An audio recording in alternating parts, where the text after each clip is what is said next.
Okay, fantastic. And I shall hand over to Kayleigh. So I'm going to pin Kayleigh for everyone. So as long as you stay on mute, you will not be recorded. And then I'll hand over. I'll give you screen sharing as well, Kayleigh. Just that to us. Yeah. There we go. Excellent. Right. Fantastic. So Kayleigh is the joint owner of Kakadu Creative and is here today to talk to us about all things design. He said, filling in the. Are you specifically talking about certain aspects, aren't you? So yes. So you'll see. I'm not. We'll see. I'm going to jump into it. It's a surprise. Amazing. Right. So I'm going to start sharing my screen. Okay. So let's have a look. Oh, that's what I wanted. Oh, cool. There we go. Right. Okay. So let me minimize that down. And let's go to full screen mode. Okay. Can we all see that? I can't see you, so just someone shout if you can see it. Yeah, cool. Okay, perfect. So as you can see on your screen, I'm here to give you a website masterclass and help you to turn your website into a high-performing sales machine. But before I do that, who am I? So not everyone knows who I am, so I thought I'd give you a little bit of an intro. So I'm Kayleigh. I was born in 1985, a very iconic year, obviously, as you can see. I'm an animal lover. Obviously, you all are. We're all here because we all love animals. Vegan living goes without saying. Scuba diving and skip, please. Samba playing. And this actually is going to be me as of tomorrow. After this meeting, I'm heading down to London, and I'm going to be in London for the next 2 weeks at the Extinction Rebellion environmental protests. So if you're in London or you're around London, please come down, please get involved. It's amazing. There'll be, if you want to come and bang my drum, you can come and grab my drum off me. Yeah, so that'll be me for the next 2 weeks. Tree hugging, obviously, everyone's got to hug a bit of a tree. Music loving, goes without saying. Business owning, ginger, woman. So now you know a bit more about me. Let's talk about websites. So I'm going to start with a few statistics just to give you a bit of a feel for why it's so important to make sure that your website is right. Okay, that's just weird. The first thing says, I don't know why it's just jumped like this, 0.5 seconds. It takes 0.5 seconds for a user to make an opinion about your site. And as you can see, 75% of users judge the credibility of a business based on a website's aesthetics. So you've got a really short window of time to for people to make an opinion, and they're going to make an opinion of your business based on your website's aesthetics. 40% of users will abandon a site if it's not mobile friendly, and this is just going to increase. People using their mobiles to access the internet, the statistics around that are growing and growing and growing every year. It's still, so if it's a business to consumer website, you'll generally find it's around 70 to 80% of your users will be accessing it on mobile. If it's a business to business website, you're looking more around 50-50, but those statistics are increasing. So you need to make sure that your website is accessible and user-friendly on a mobile. 3 seconds, that's the max time users expect a website to load in. And interestingly, there's some statistics I saw recently where it said on average, a desktop website loads in 18 seconds on average, and a mobile version loads in 22. That is extraordinarily far too long. So the speed of your site loading is a really important thing to be conscious of. 2.6 seconds to decide whether they like or dislike a website. So it's 0.5 seconds to make an opinion, and then it takes them another couple of seconds to decide if it's an opinion that they like your site or they don't like your site. So people are making decisions really, really quickly. 57% of users will not recommend a business with a poorly designed website. And that goes back to, we all know how valuable a referral is.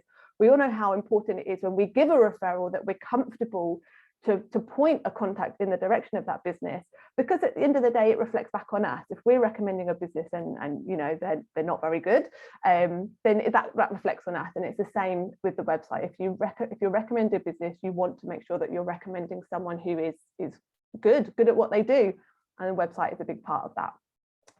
So 38% of users will stop visiting the site if the content is too long. And this again is getting more and more important. The attention span of humans is getting shorter and shorter and shorter every year. I think last I saw it was something like 6 seconds, and it was only a few years ago that the attention span was 8 seconds. So if you think about that, if you present a web page that isn't a blog, so people will expect blog pages to be longer, but if you present a service page or a home page or an information page on your site and it's full of big blocks of text, people aren't sticking around, they're not reading it. So make sure you're giving people bite-sized bits of information that they can easily absorb. You've got really strong content hierarchy, which I'll get into later, that helps people to really feel like the content is bite-sized, and then they'll stick around and then they'll read it.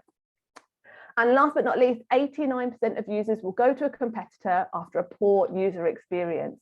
So not only is it really important to make sure you're engaging your user, not only is it really important to make sure that they trust you, they like you, they want to refer you. If you don't have a good website, you'll lose them to someone else. So, you don't want to be sending 90% of your users, sorry, 89% of your users off to a competitor. So those are some statistics to explain why you really do need to make sure that your website is working as hard as it can for you. I quite often say that you need to think about your website in regards to that it's basically your best salesperson. They never take any holiday, they never take any sick leave, they are always there when your potential customer wants you. So don't underestimate the power of your website. So now you know all of that, I'm going to jump into some bits and pieces around how to make sure your site is the best it can be. So, I've jumped ahead. Website trends. So Mark, obviously you said about design. I'm not going to talk about website trends because we say screw trends. Trends come and go. And if you're constantly trying to make a site that is on trend and it's got the latest colors or the latest styles, it might not necessarily be right for your business. So there's a trend at the moment that's around I can't remember the term now, it's gone completely out of my head, but it's basically like really harsh fonts. Brutalism, there it is. So that's why he's the designer. Brutalism, it's just really blocky text, and it's using text as a design element, and it's just, it's not a great user experience. And there's also another trend which is around using really neon colors, really 80s retro colors. But if your business is one that is wanting to portray themselves as professional, luxury, all of that kind of thing, if you're then trying to follow those trends, it's not right for your business. So that's why we say don't follow trends, do what is right for your business, your customer, your user, and make sure that you're delivering what they want to see rather than following a trend that someone tells you is the latest big thing. But there are a few trends that you do need to follow. So this is one, facts and benefits. So quite often you're going to a website and they will just tell you facts. This is us, this is our service, this is what we do, this is that, this is the other. They're just broadcasting. And actually what the user wants to understand is, okay, that's great, but what are you doing for me? How do you help me? How do you make my life better? How do you reduce pain? How do you take away this problem that I've got?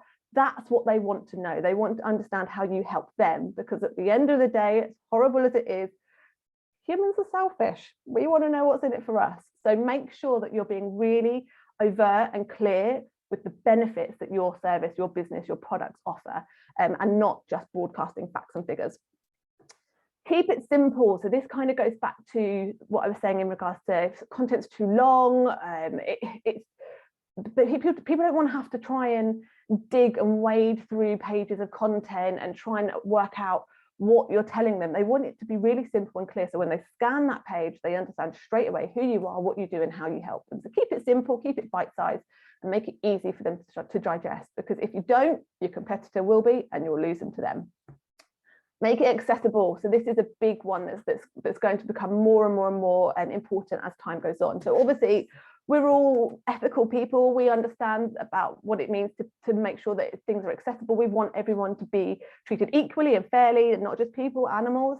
And it's the same when it comes to your website. So as technology is evolving, more and more people are able to access the internet when they may, in the past, have had something that limited them. So it may be that they've got a visual impairment, for example, and previously they've not been able to see a website.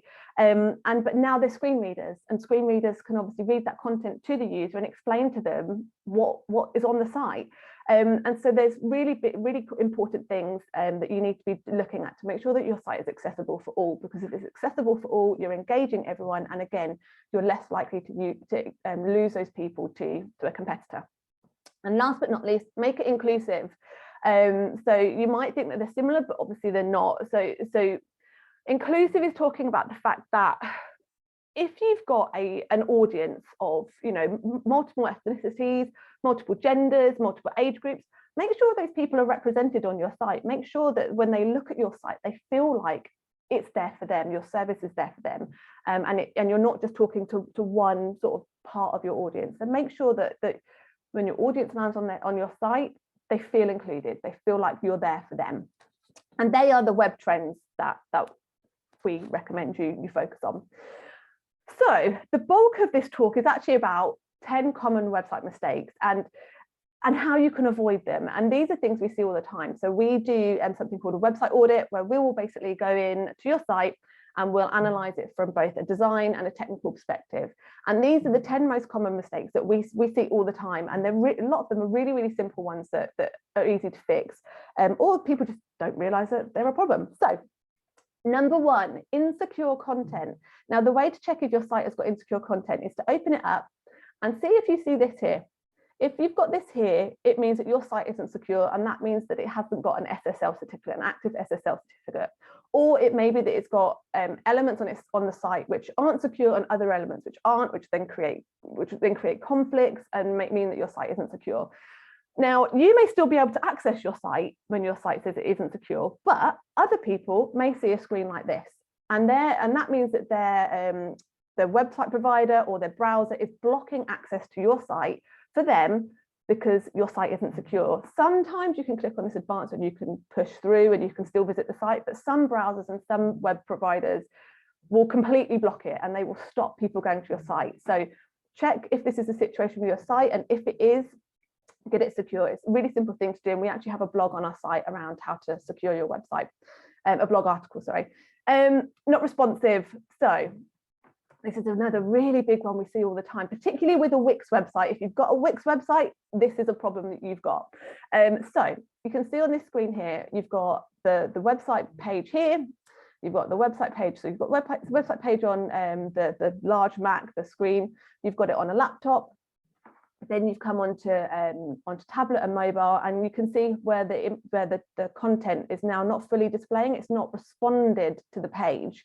It's not responded to the device it's on, which means that when people are going on to other devices to see your site, they're either having to zoom in, zoom out, scroll left and right. Should not be having to do that in 2022 on a website. So, and like I said earlier on, in regards to if your site isn't mobile responsive, people will leave. This is a big one. And this is obviously a big problem. And with the growth in mobile traffic, just getting more and more every year, if your site isn't responsive, you're more at risk of people leaving the site.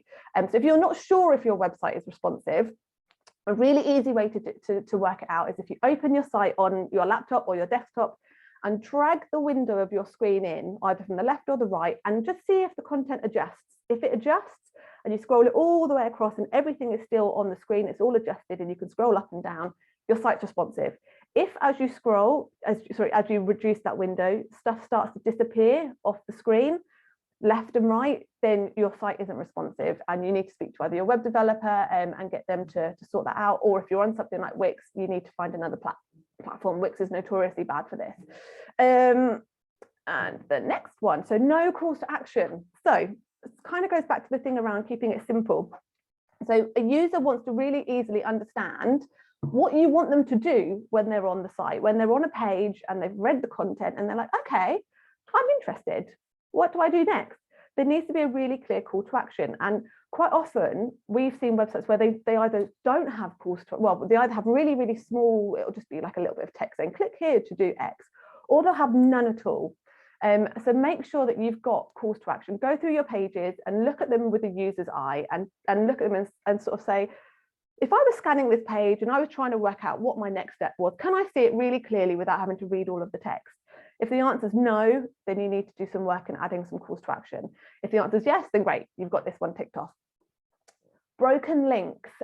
So this is a problem. So for example, if people are going onto a site and you've linked across to another page, so you've talked to them about a service and it's like, okay, you can go and find out more information about the service here, or click here to go and sign up to this course, or click here to buy this product. If that link is broken, that user journey is broken, and therefore they won't take that next step.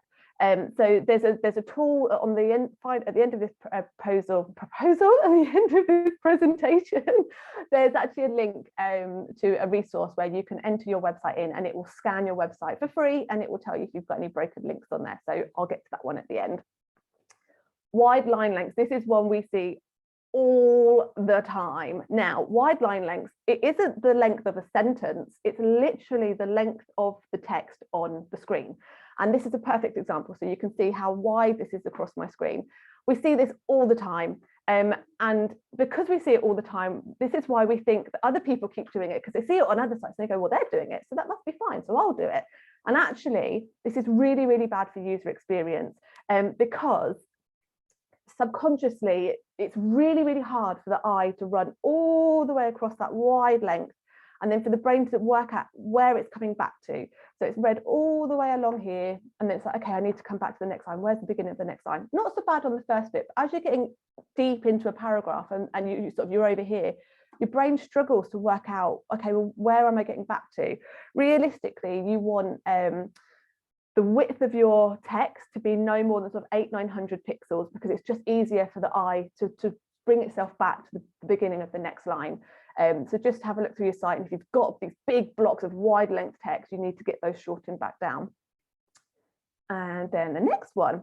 So I touched earlier on around poor hierarchy. We see this a lot.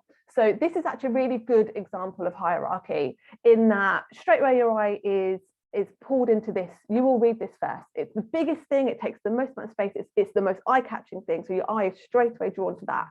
Then your brain goes, okay, I've read that, what's the next bit? And then the next bit is this. It's a level down in regards to the hierarchy and the space it takes and the size of it. So then your brain automatically goes, oh, okay, this is the next bit I need to read. And then once it's done that, it goes, right, okay, well, where's the next bit? Oh, okay, this is the next bit. And then past that, you've got this text here, which is not showing up very well on my screen today.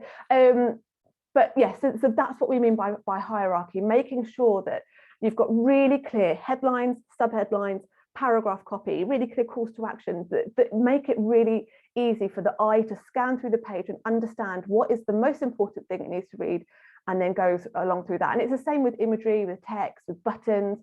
You need to make sure that the hierarchy of your content is laid out in a way that it's really easy for the eye to scan through and see what is most important for it to read. Because a lot of people will scan through a page and just read the headlines and work out, okay, which section is right for me. And then once they've found that headline that's relevant to them, then they'll read that bit of copy. But if everything looks the same, or it's very, very similar in size and layout and structure, it's not easy for you to scan that. And therefore it feels hard work. It feels like you've got to read everything to understand what the page is. And like I said earlier on, you make it hard for them, they're gone. So next one, not user first content. So this leads into, or this kind of hinges off the back of the website trend, the first website trend I talked about in regards to it being facts and benefits. So it's where a business is just broadcasting. You're just broadcasting. You're telling them what you want to tell them, what you think they want to hear, what's great about you. And actually, they don't really care about that. They want to know what is good for me. What is it? What can you offer me? What's the benefit for me? So go through your site and read the content and think, okay, if I was looking for that service, if I was looking for that product, would I care about this stuff? Would I really be interested? What would I want to know about this business, this product? And then make sure that you're putting that content on the site. There's a lot of broadcasting and not enough engaging, and that's what you need to be doing with your website. You need to be engaging the user. No lead capture or lead magnets. So this is also a similar thing in regards to the calls to action. So people either don't have calls to action or they don't have a lead magnet. They have no way to capture that user. And realistically, most people, when they first land on a site, they're not ready to make a decision. They're not ready to buy your service, to buy your product. They're in research mode. And you may be the very first person that person's website they've gone to. And if you are, then they've got another 3, 4, 5, maybe even 10 other websites that they're going to go and research before they make a decision. So it may be that by the time they've gone through all of those other websites, they've forgotten you, or they can't remember who you were, or they're not quite sure how to find you. And if you've not captured their data at that time, on that first visit, then you're running the risk of not being able to pick them up later on down in their sales journey. So you need something on your site that enables you to capture that data. So it could be that you've got like a PDF document, a checklist that you offer people to download a free sample. Maybe that you've got an ultimate guide to something. It could be that you've got it could even be, if you're a retailer, it could be that you've got get 10% off your next delivery. It's something literally as simple as that is just encouraging that user to leave their email address with you, so that you can then obviously keep talking to them as they go down their sales journey.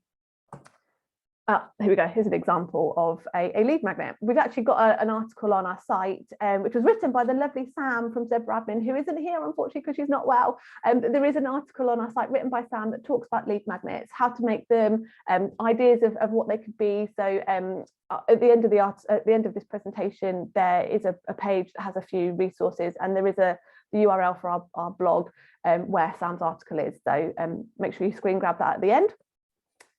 No image optimization. This is a huge one we see all the time. So what we mean by image optimization is people will have taken a photo that has potentially come directly out of their phone, directly from the professional photographer. They've downloaded it directly from a stock image site, and they are high quality, print ready photos that you could sometimes even blow up to billboard size. They are huge quality. You don't need that on a website. You just don't. The websites, to give you a bit of jargon, unfortunately, so a website uses 72 DPI, like dots per inch, and a print document uses 300. So you can see the difference in quality that you need for a print image and a digital image. So if you've got an image that's straight out of the camera, straight from the stock site, straight from a photographer, it needs to be optimized. And what we mean by that is it needs to be sized to the right dimensions, because you're not going to need an A3 photo, for example, on a website. It just doesn't need to be that big. So you need to size it to the right dimensions. And then you need to compress it, and you need to adjust the quality of the image. And I'm not saying make it look pixelated and rubbish. You need to just compress the size down. But again, there's an article on our site that talks about how to do this. And realistically, what you want to be doing is your images on your site, your header images should be no more than 300 kilobytes max, and your sort of your illustrative images should really be around 100, 150 kilobytes. And as you can see on this page here, when we did an audit, they had huge file sizes here. And the reason this is a problem is because these files have to be downloaded. So they have to be downloaded onto the person's computer to display. They have to be downloaded onto a phone, a tablet to display.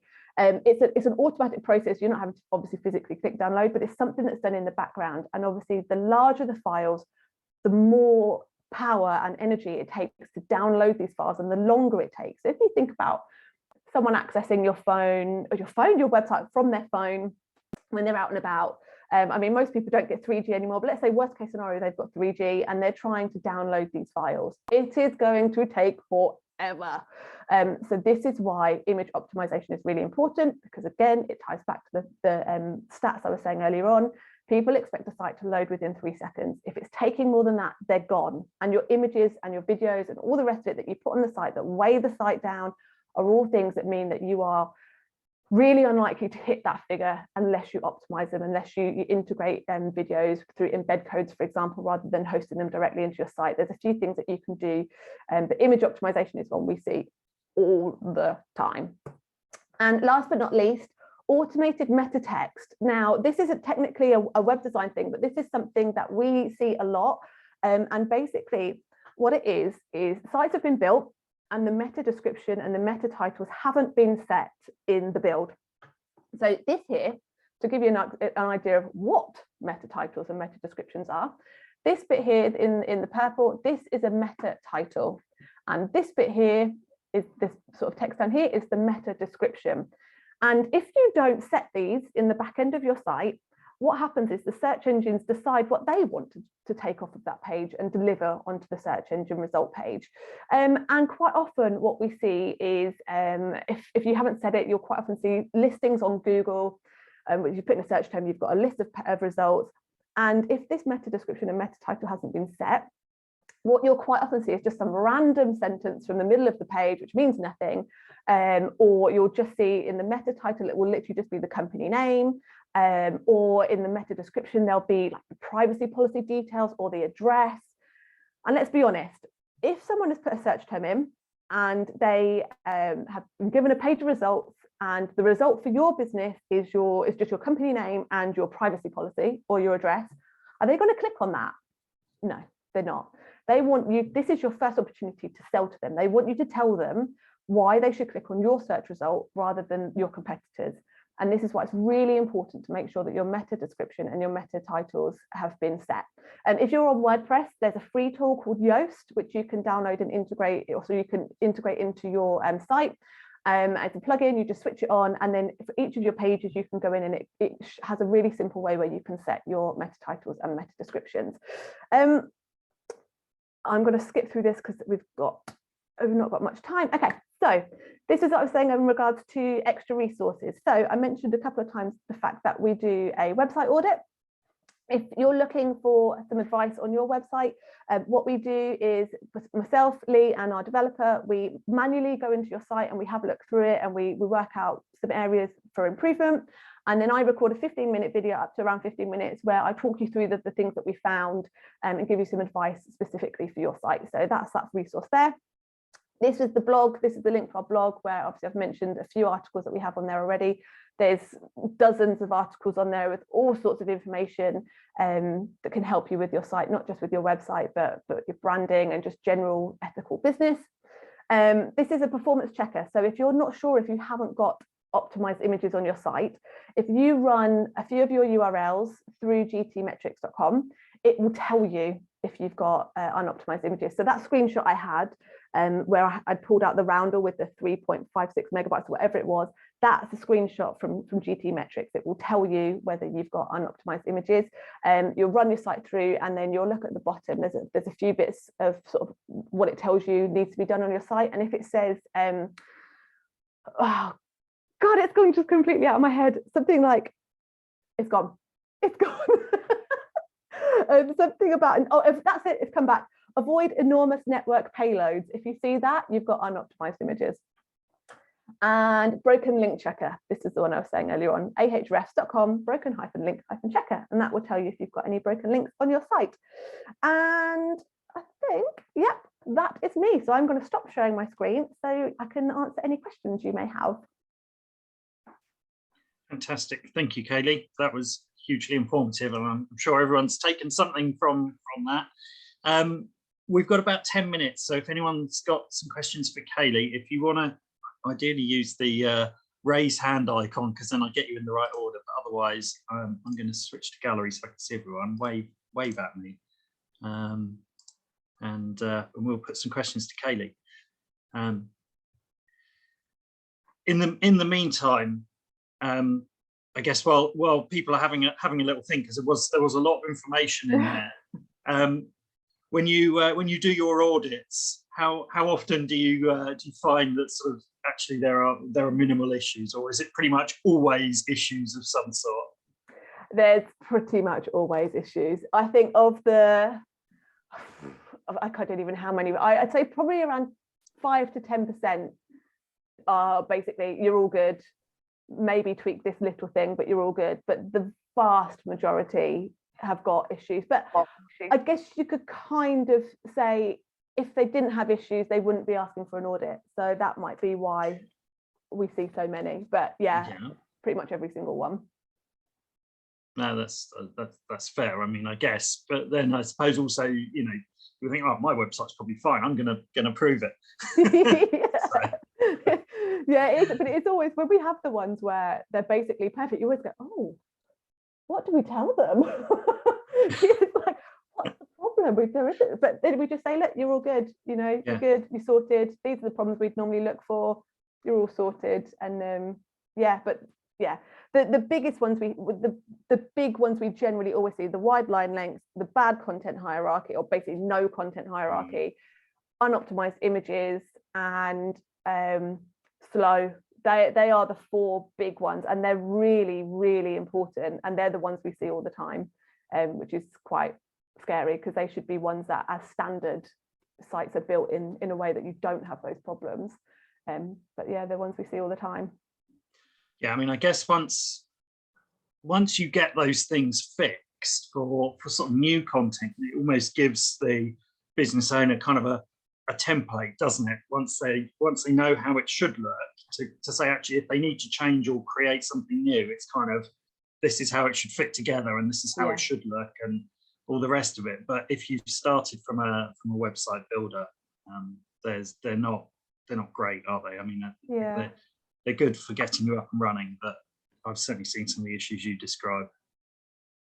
Yeah, and there's a real problem in, and it's not just with websites, it's with just general business marketing in general, that small businesses in particular, they will use these online builders, or they'll use sites that they'll use designers or businesses that have templates that they make the company fit to. So it's like, just send us your text, we'll drop it into the box and it's done. And that serves a purpose. It does work for launching a business, testing a business idea.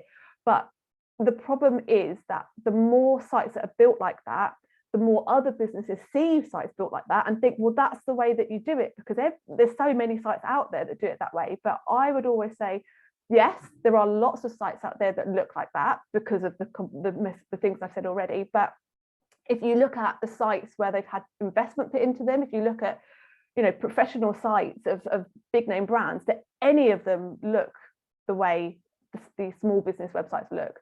No. And why is that?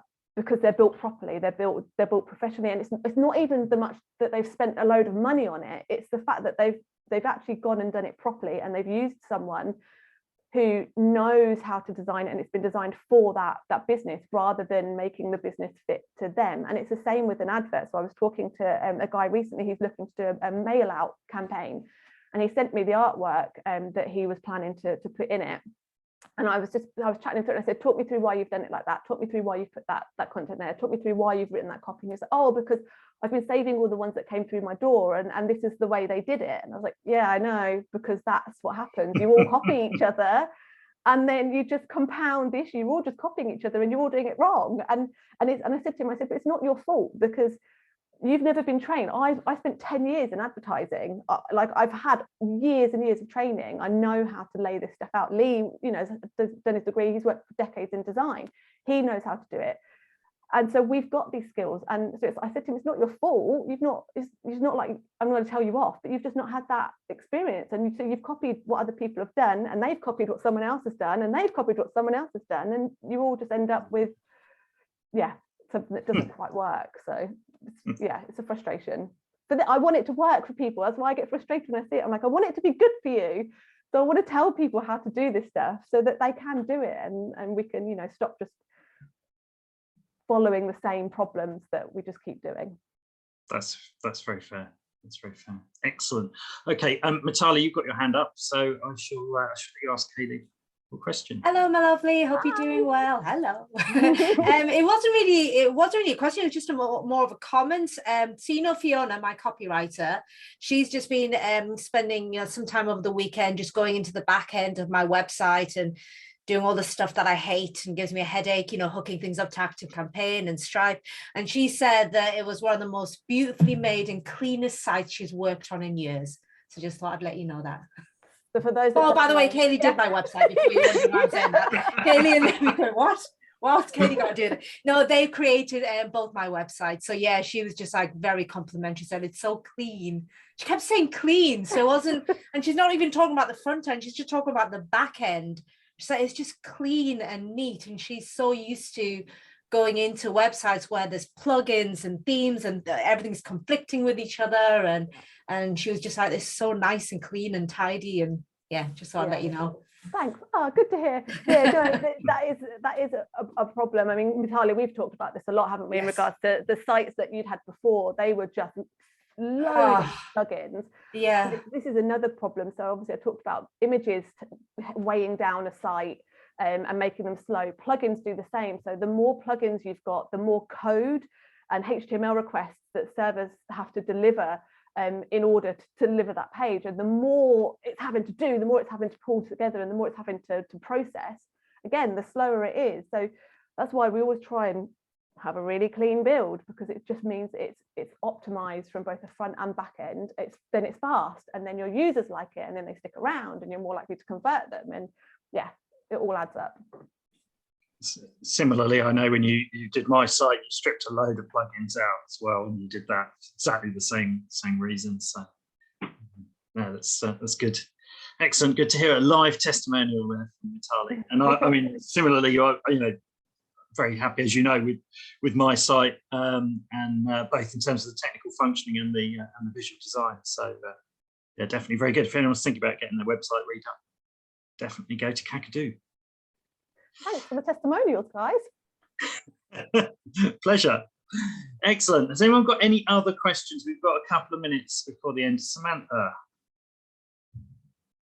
Hi, Kayleigh. I'm absolutely fangirling your Andre the Giant sticker in the background. So. Oh yeah, that's cool. There you go. Yeah, I've got some Shepherd Fairy pieces that are based on my pension plan. So yeah, yeah, that's Lee. I would love to sorry, go on, Sam. you. You have been on my wish. I'd love to be able to afford you. You've been on my wish list for about the last 18 months. However, I'm not in that position yet. I'm about to redo my website again from scratch for my 1st of May relaunch. I use Shopify. I have got Ionos for a load of domain names, which keywords, which nobody else has got, which I think would considerably help me SEO. What tips would you give me for writing from scratch using a platform like Shopify? Because you've just mentioned about plugins, optimization and stuff, but I am an idiot. I don't know what I'm doing. What tips would you give me? Okay, so Shopify is a really great platform because out of the box, it has so much functionality and features that you don't even need to worry about. So for an e-commerce store, perfect, great choice. For you, I would say what I would do, and I don't know if you've already done this, is I would go and have a look at their premium themes. So I'd have a look around and try and find some themes that pick a few that you like the layout and style of, and that you think will work for your business. Because that will straight away give you the content hierarchy that I talked about. One of the biggest things is if you try and build it from scratch with a blank page, you're more than likely going to end up with a poor hierarchy. So just find ones that you feel that flow and have got the features and bits and pieces that you need for your site, for your business. And one of the other things I would recommend is it's something we did with a company a while back, where we moved them from the Magento platform onto Shopify. It was a huge e-commerce store that we transferred. And there were two really big things that we did with them that transformed their site. And one was the imagery. So they had really obviously snapped images from their phone. It was on their checker plate floor in their showroom, and it just looked really unprofessional. And actually, I'm not saying that you need to get a professional photographer in to do this, but we went in and we reshot their whole product range on clean white backgrounds and professionally lit them. And that in itself transformed it. And you can do that yourself. I mean, you've not got huge products that need, a big roll back screen. Sorry, oh God, my brain's half in XR mode already. I'm already thinking I need to get the train soon.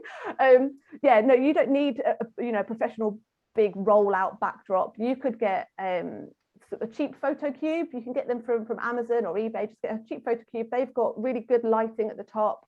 They normally have a couple of strip LED lights. Get your products in there, and you can snap them on your phone. If you've got a modern smartphone, the resolution on those images is so high. They're such good quality. So just make sure that you've got really professional, clean, nice photography. But it might be that you don't want them on clean white backgrounds, and actually you want to, as part of your brand, you want some personality. So it might be worth grabbing some accessories and bits and pieces that bring those products to life. But photography with your type of business will be huge to make sure that the user really enjoys the experience of being on your site. And the other big thing is oh, I'm getting some feedback, is making sure that you've got a lead magnet. And like I mentioned earlier, for something like what you do, it could literally be free delivery on your first order, or 10% off your first order, or I don't know if you're planning, I know you talked before about wanting to bring in your lifestyle stuff and your articles and things. It might be that you create like a pack of patterns, you know, give us your email address and we'll send you a pattern for free, or something like that. So they're the three things. Find a premium theme that will work for your site and gives you that content hierarchy. Don't neglect your photography, and have a strong lead magnet that means you can capture those people and keep talking. That sounds fabulous. Thank you very much indeed. You're welcome. Hope that helps. Thank you. Brilliant. Now, I think we might just about got enough time. Jabari's got her hand up, so just to quickly squeeze in one more question for the end. Appreciate it's nearly 12, so if people do need to drop off, don't forget to save the chat before you go. I did have two, but I'll just ask one because of time. Thanks, Kayleigh, you can always message it to me. Send it to me on LinkedIn or something, and I'll answer. All right, thanks, Kayleigh. That was a really good masterclass. Thank you. Just really quickly, I have a WordPress website, and I have links to my blogs on a page that I've called Veganism, but that's not on the home page. Do you think that I should have links to my blog, to each of my blog posts on the home page rather than under Veganism, which is not on the home page? No, I wouldn't link to each of your individual blog posts on your home page. I would have within your navigation bar, I'd have a link to your blog in the navigation bar so people can access it from wherever they are in your site. And then when they click on that link, I would then have a page that then has all of your blog posts on there with a search bar, so that people can search for specific things. But no, I wouldn't link to every single one on your homepage. That's way too much. But yeah, link in your navigation bar, and then that links to a page specifically to present all of your blog articles. Okay, thank you. You're welcome. Excellent. Thank you very much for that, Kayleigh. I think fantastic, loads of good tips, and I can see in the chat lots of people obviously finding some gems in there. So thank you very much. I'm going to finish the recording.